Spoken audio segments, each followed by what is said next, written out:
Our world is obsessed with the future.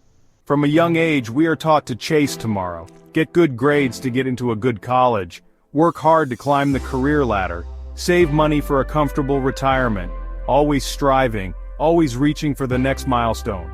But what about now? This relentless focus on the future creates a sense of postponement.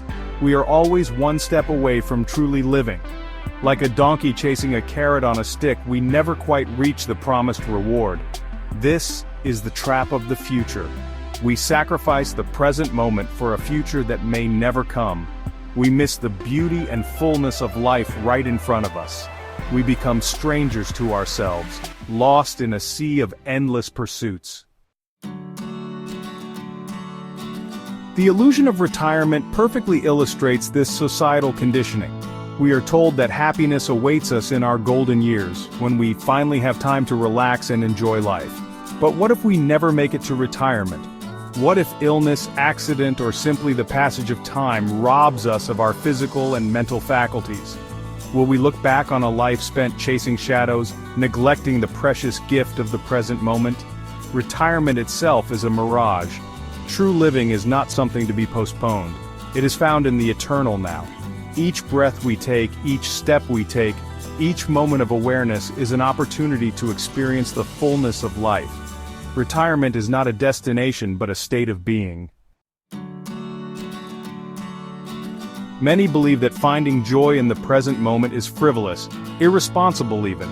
We are conditioned to believe that happiness is earned through hard work, sacrifice, and achievement. But what if joy is our birthright? What if experiencing the present moment fully, with all its joys and sorrows, is not a distraction but our true purpose?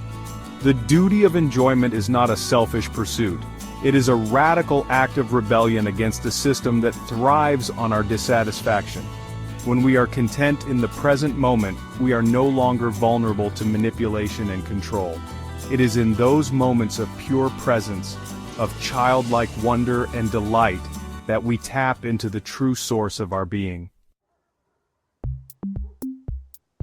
The simplicity of presence is often misunderstood. We mistake it for laziness, apathy, or a lack of ambition. But true presence requires a profound shift in perspective. It is not about doing nothing. It is about being fully present in whatever we are doing.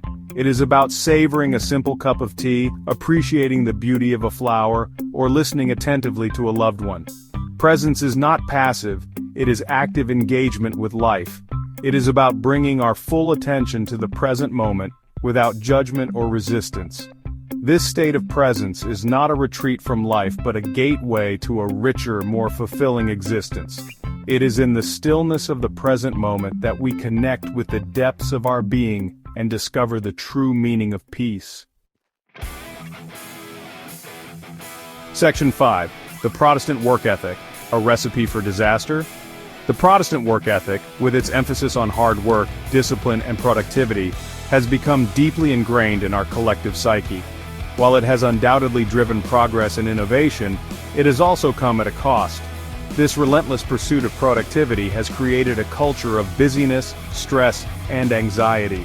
We are constantly striving, achieving, and accumulating, yet we never seem to reach a state of contentment. The Protestant work ethic has become a recipe for disaster, fueling our disconnection from ourselves, from each other, and from the natural world. It has turned us into cogs in a machine, valuing output over well-being, profit over people, and progress over the planet. This unsustainable model is pushing our planet to the brink. We need a new paradigm, one that values presence over productivity, sustainability over endless growth, and well-being over material wealth. Section 6. Progress, an illusionary treadmill. We have come to equate progress with constant growth, innovation, and expansion, but is this truly progress, or are we simply on an illusionary treadmill running faster and faster but going nowhere? True progress cannot be measured solely by economic indicators or technological advancements. It must also encompass our spiritual, emotional, and ecological well-being. The relentless pursuit of progress has led to a depletion of our natural resources, a widening gap between rich and poor, and a growing sense of disconnection and alienation. We are like the proverbial hamster on a wheel, working tirelessly but making no real progress towards what truly matters. It is time to step off the treadmill and reevaluate our definition of progress. Section 7. Watts' Wisdom, Unveiling the Illusions. Alan Watts, the renowned philosopher and interpreter of Eastern philosophy, dedicated his life to unveiling the illusions that cloud our perception and prevent us from experiencing the fullness of life. He used powerful analogies to illustrate the absurdity of our fixation on the future and our neglect of the present moment. In his famous banking story, Watts describes an island where the banks maintain meticulous records of their customers' wealth. However, the island itself has long since sunk beneath the waves, a fact conveniently overlooked by the bankers. This story highlights the illusionary nature of our economic systems and our attachment to symbols of wealth. We cling to abstract concepts like money and possessions while the ground beneath our feet crumbles. Watts also points to the example of gold, a substance that holds little intrinsic value yet has captivated human imagination for centuries, driving wars, conquests, and endless exploitation. These analogies serve as wake-up calls, urging us to question our values, to see through the illusions that bind us, and to reclaim the power of the present moment. Section 8. From Future Illusions to Present Power. The key to unlocking the power of now lies in shifting our perspective. We must move from a state of constant striving to a state of being, from a future-oriented mindset to a present-moment awareness. This is not about resigning ourselves to apathy or inaction. It is about bringing our full presence to whatever we are doing, whether it is washing the dishes, having a conversation, or pursuing our passions. When we are fully present, we tap into a source of creativity, joy, and fulfillment that is unavailable to us when we are lost in the anxieties of the past or the uncertainties of the future. In the words of Alan Watts, this is the real secret of life: to be completely engaged with what you are doing in the here and now, and instead of calling it work, realize it is play. Section 9. A Call to Presence. The world is calling for a shift in consciousness, a mass awakening to the power of the present moment.